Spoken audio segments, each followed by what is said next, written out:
La bataille contre le changement climatique se gagnera avec les territoires. C'est le message adressé aux États négociateurs de la COP21 par les villes et régions des 5 continents, réunis en sommet à Lyon. 50 organisations représentant les 2/3 de la population mondiale ont signé un document qui liste les engagements proposés par les collectivités territoriales, la société civile et le secteur privé.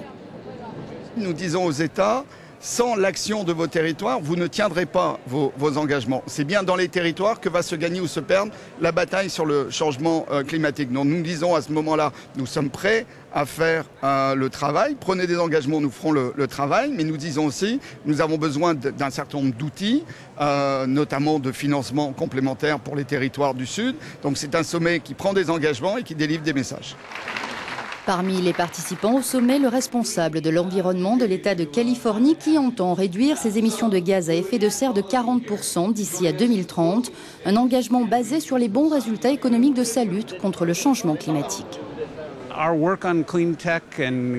Notre travail en faveur des technologies propres et nos programmes environnementaux ont rapporté de l'argent à la Californie. Nous injectons environ 5,7 milliards de dollars de capital risque par an dans les technologies propres. Aujourd'hui, notre industrie solaire emploie 65 000 personnes en Californie. Nos programmes environnementaux ont changé la donne. Notre économie de base devient une économie sans carbone qui génère de la croissance. Dans leur déclaration, les territoires appellent à la mobilisation de nouvelles ressources pour financer la transition vers une économie décarbonée. Pour la responsable du climat de l'ONU, il faut offrir des garanties au secteur privé. Les États fédéraux, les États nationaux, régionaux et locaux ont l'obligation de créer un cadre réglementaire qui donne suffisamment confiance au secteur privé pour qu'il investisse dans les infrastructures, en particulier dans l'énergie, mais aussi les transports, l'habitation, les bâtiments. Il faut investir dans des infrastructures totalement différentes de celles du siècle passé. Una infraestructura completamente diferente a la infraestructura que teníamos el siglo pasado. La création d'emplois durables, c'est également l'une des revendications de la secrétaire générale de la Confédération syndicale internationale, signataire de la déclaration de Lyon.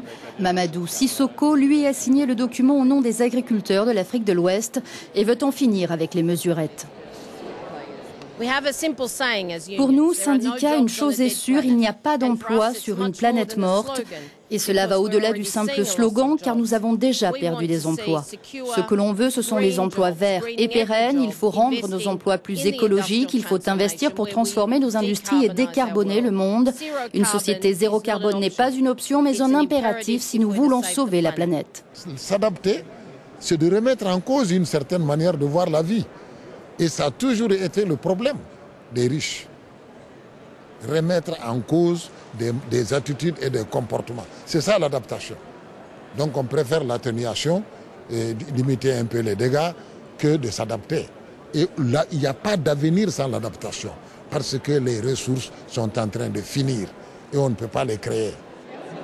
La déclaration de Lyon sera soumise à la présidence française de la COP21, à l'ONU et aux États négociateurs. En décembre, 196 pays se réuniront à Paris pour tenter de trouver un accord universel afin de limiter à 2 degrés le réchauffement global.